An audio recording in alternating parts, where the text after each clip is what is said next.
Tag করলে কিন্তু video একেবারে ভাইরাল। ট্যাগ করলে কিন্তু আপনি যাদেরকে যাদেরকে ট্যাগ করবেন সাথে সাথে তাদের পেজে আপনার নোটিফিকেশন যাবে, আপনার ভিডিও তারা দেখবে, আপনি একবারে ভাইরাল হয়ে যাবেন।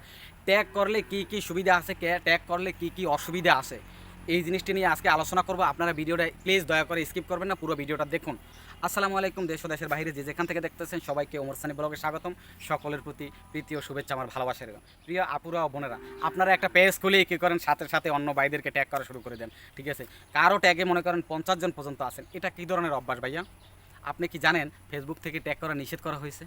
ফেসবুক ট্যাগ করা পছন্দ করে না, ফেসবুক কাউকে দাওয়াত দেওয়া পছন্দ করে না, কাউকে আমন্ত্রণ করা পছন্দ করে না।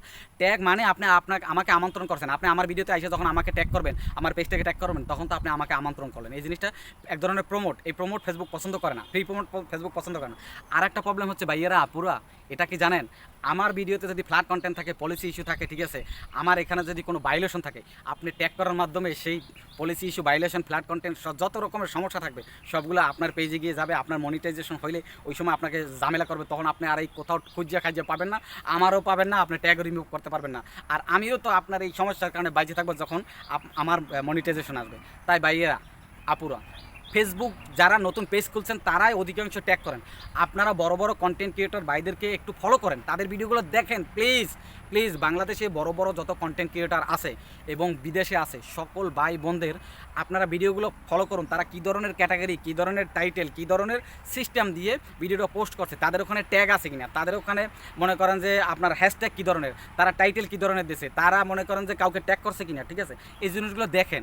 আপনারা এই জিনিসগুলো না দেখে কী করেন, সেই পেজটা খুললেই 50 জনকে ট্যাগ দিয়ে একবার পুরা দেশ ভরাই দিচ্ছেন। ভাই এটা কোন ধরনের হিসাব?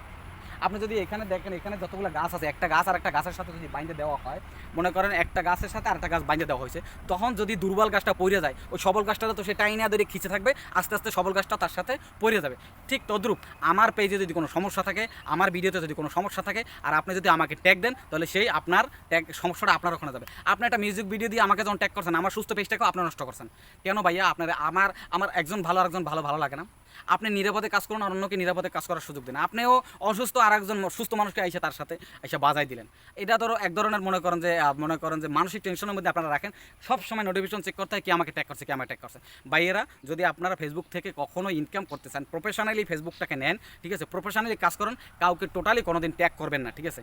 ট্যাগ মানেই আপনার আরেকজনের সমস্যা আপনার কান্দে আসা, আর ট্যাগ মানে আপনার সমস্যা তাকে, যাকে ট্যাগ করছেন তাকে কান্দে নিয়েছেন। 50 জন মানুষের মধ্যে যদি আপনি কারো না কারো সমস্যা থাকবে, সেই সমস্যাটা আপনার কান্দে এসে পড়বে। তাই সকলের প্রতি অনুরোধ, ট্যাগ করলে আপনার ভিডিও কোনোদিন ভাইরাল হবে না, ট্যাগ করলে আপনার ভিডিও দিন দিন অবনতি হবে। তাই কাউকে ট্যাগ না করে ভাইয়া, এই দুপুরের এত গরমের রোদরে ভিডিও বানাচ্ছি কষ্ট করে, তারপর আপনার ভিডিও দেখেন না। ট্যাগ করেন না, ট্যাগ করেন না, ট্যাগ করেন না। ট্যাগ করলে আপনার ভিডিও কোনোদিন ভাইরাল হবে না। সবাই ভালো থাকবেন, সুস্থ থাকবেন।